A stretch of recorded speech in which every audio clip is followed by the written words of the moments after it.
Hallo und herzlich willkommen auf Veras Blockflötenkanal. Gabi hat mir geschrieben, sie möchte die kommenden 12 Monate nicht einfach nur die richtigen Töne spielen, sondern ihrem Blockflötenspiel auch mehr Ausdruck verleihen. Wenn ihr das auch möchtet, dann bleibt dran. Ich habe ein paar nützliche Tipps zur Umsetzung für euch. Falls ihr mich noch nicht kennt, mein Name ist Vera Petri und ich gebe euch Tipps zu gutem und schönem Blockflötenspiel.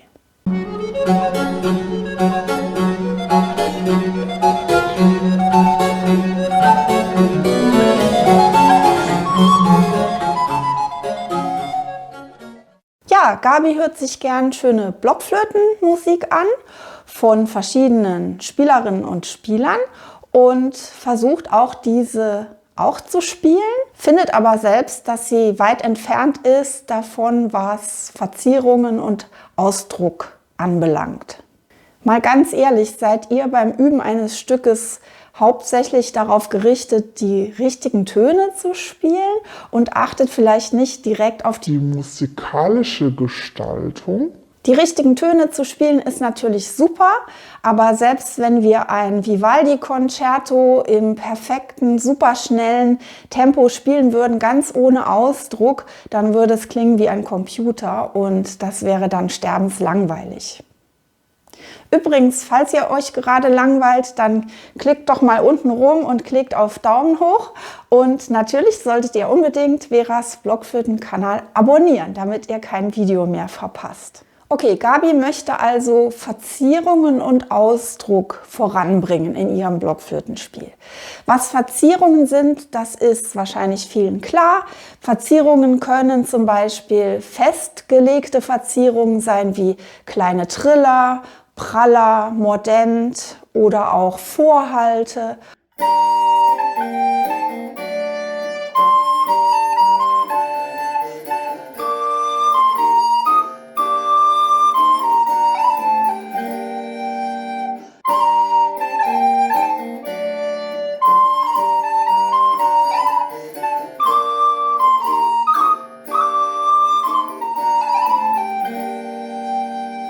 Damit können wir ein Stück, eine Melodie natürlich schon garnieren. Und das gibt natürlich auch mehr Ausdruck im Spiel. Man kann aber auch verzieren, indem man die Melodie, die da steht, als Melodiegerüst sozusagen nimmt und frei noch zusätzliche Töne um die Melodie herum spielt.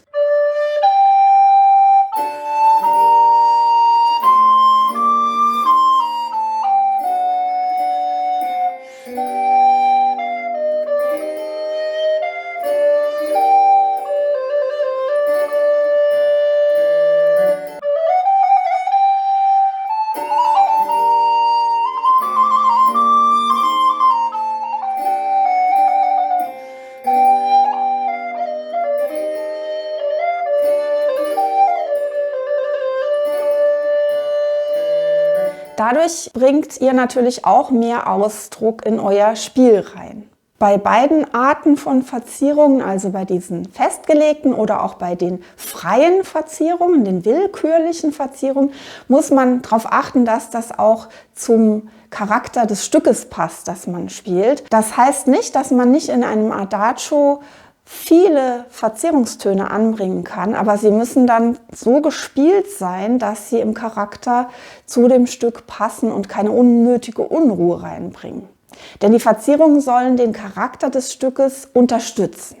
Auf jeden Fall wird durch Verzierungen der Affekt des Stückes nochmal verstärkt. Gerade wenn wir Barockmusik spielen, dann ist der Gefühlsausdruck des Stückes sehr wichtig und den kann man durch Verzierungen, wenn man es richtig anwendet, noch sehr schön verstärken. Jetzt ist natürlich klar, das hat sich Gabi wahrscheinlich auch gefragt, wie fange ich denn da an? Wo fangt ihr an zu verzieren? Gerade bei solchen freieren Verzierungen. Darauf komme ich später noch mit Beispielen auch zurück, gegen Ende des Videos. Erstmal grundsätzlich klein anfangen. Wenn ihr euch jetzt irgendwelche tollen Aufnahmen anhört von Profis und dann kann das total frustrierend sein. Man hört die verzieren wie wild und man weiß gar nicht, was genau das für Töne sind und wie man im Himmels Namen jemals so weit kommen sollte. Aber der Ausdruck in eurem Blockflötenspiel, das sind nicht nur die Verzierungen. Verzierungen sind ein Teil, aber euren Ausdruck könnt ihr auch noch verändern, indem ihr zum Beispiel mit der Artikulation etwas anstellt. Also mit der Art und Weise, wie ihr die Töne anstoßt mit der Zunge. Und das wisst ihr ja aus vielen anderen Videos oder sowieso, wenn ihr Blockflöte spielt, dass man da härter oder weicher anstoßen kann. Man kann die Töne kürzer oder länger spielen innerhalb ihres Wertes. Und solche Artikulationen, genauso wie Bindungen oder ganz weiches Anstoßen oder hartes Anstoßen, haben natürlich einen riesen Einfluss auf euren Ausdruck.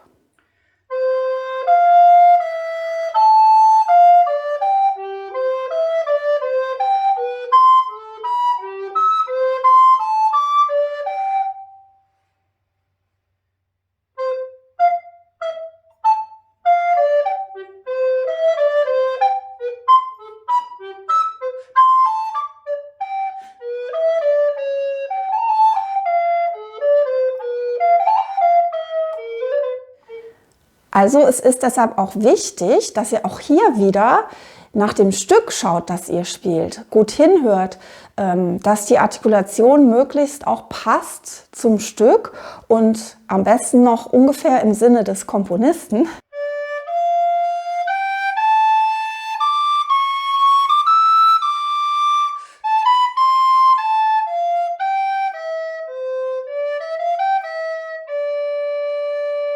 Ist es immer gut, mit der Artikulation zu variieren und was auszuprobieren. Auch wenn ihr jetzt stilistisch euch nicht sicher seid, was passt denn hier zum Beispiel in einem barocken Stück, ist es immer besser, ihr macht einfach und macht verschiedene Artikulationen, als dass ihr alles gleichförmig spielt.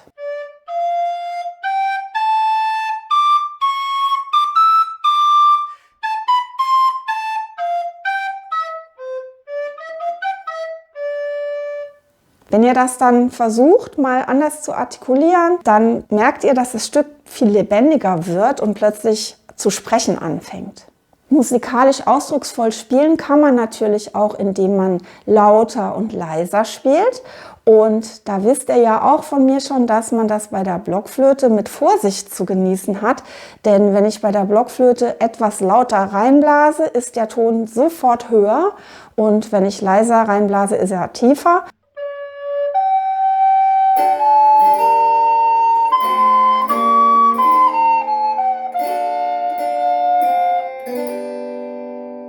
Und deshalb kann man das nur mit sehr guter Atemstütze in gewissen Grenzen machen. Natürlich auch mit Pianogriffen, aber ihr könnt ja nicht permanent eine ganze Passage in Pianogriffen spielen. In dem Beispiel war ich jetzt viel zu leise und sprich dann auch viel zu tief. Ja, und dann gibt es aber noch eine ganz andere Komponente des ausdrucksvollen Spiels und die wird, glaube ich, von vielen am wenigsten gesehen und die macht fast am meisten aus. Und zwar ist das freie Spiel oder auch das agogische Spiel. Hört euch mal folgende 3 Versionen an von einer kurzen Passage und versucht mal Unterschiede zu hören.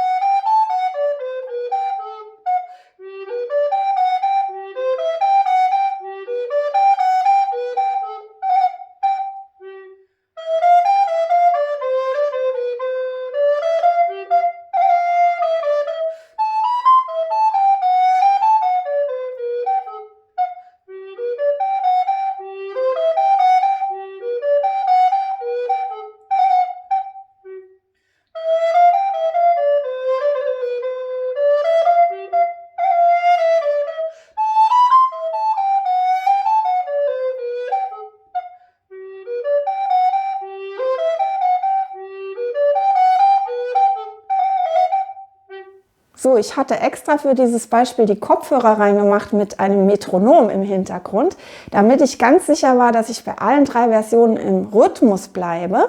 Aber wie ihr sicher gehört habt, war die erste Version am strengsten, am metronomischsten, sage ich mal, bei jedem Ton und die zweite schon etwas freier und die dritte noch freier. Und wenn ihr jetzt mal wieder hingeht und eure Aufnahmen anhört von beliebten Spielern und Spielerinnen, von euren CDs oder auf YouTube, dann achtet doch mal auf dieses freie Spiel.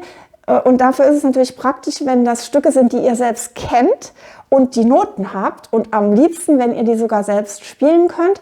Und dann versucht mal zu hören, was da mit der Agogik, mit dem freieren Spiel gemacht wird. Ihr könnt eurem Spiel aber auch noch mehr Ausdruck verleihen, da wo ihr gar keine Töne spielt. Denn das Auge hört mit, sozusagen, wenn ihr ein Stück, das langsam ist zum Beispiel, einfach anfangt, ohne Vorbereitung. Ihr stellt euch hin, ihr spielt los.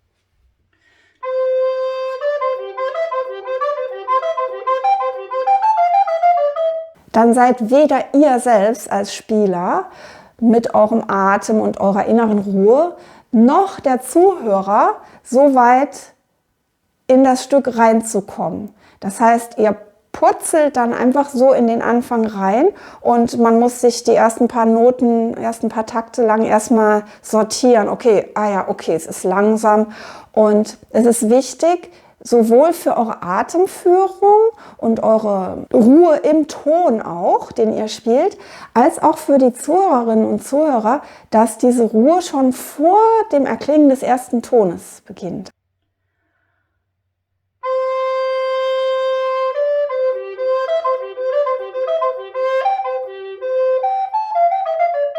Genauso könnt ihr ganz viel mehr Ausdruck in eurem Spiel haben, wenn ihr während des Stückes Hektik vermeidet. Das heißt, gut guckt, wo sind Zäsuren im Stück, wo sind neue Abschnitte, wo sollte ich mir Zeit lassen und dann nicht einfach alles glatt durchspielt, weil ihr denkt, okay, das muss wie ein Metronom ticken.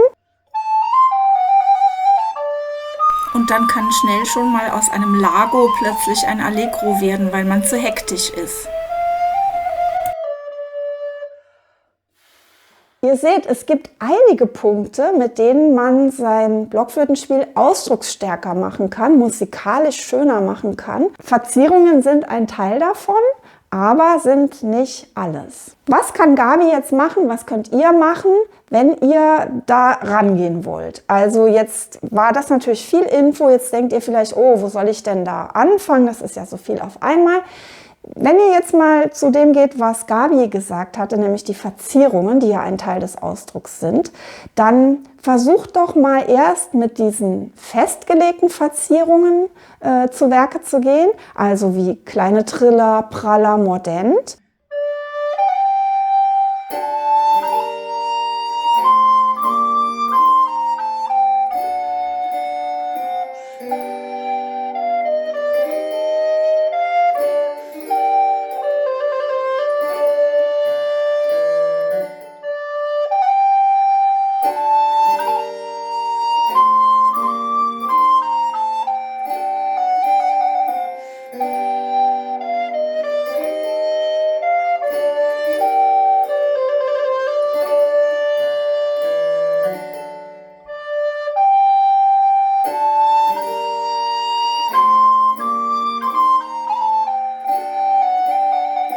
Und dann ist wichtig, dass ihr ganz klein anfangt. Das heißt, nicht gleich jede Note verzieren wollt oder auf jede Note einen Praller, was ja auch gar nicht geht, aber dass ihr nicht gleich die volle Version haben wollt, wie es auf der CD klingt, sondern nehmt euch mal einige wenige Noten und nehmt euch auch möglichst eine Art der Verzierung erstmal und wendet das dann an. Und wenn ihr lieber mal freie Verzierungen probieren wollt, das kann ich mir vorstellen, dass ihr das unbedingt gerne wollt, weil das hört man ja auf vielen Aufnahmen, dann geht auch hier in kleinen Schritten voran. Und einige wenige Umspielungen, freie Verzierungen, können schon einen riesen Effekt haben.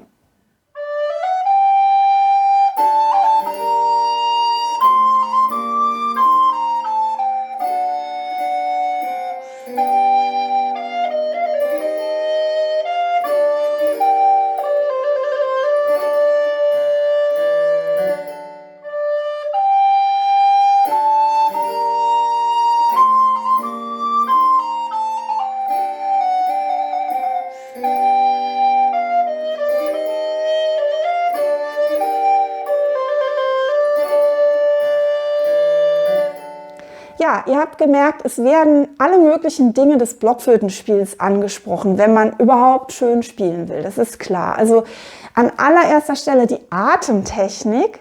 Und dann natürlich die Artikulation, die Tonführung, die Phrasierung. Wie teile ich ein Stück ein? Warum mache ich das wie, wo?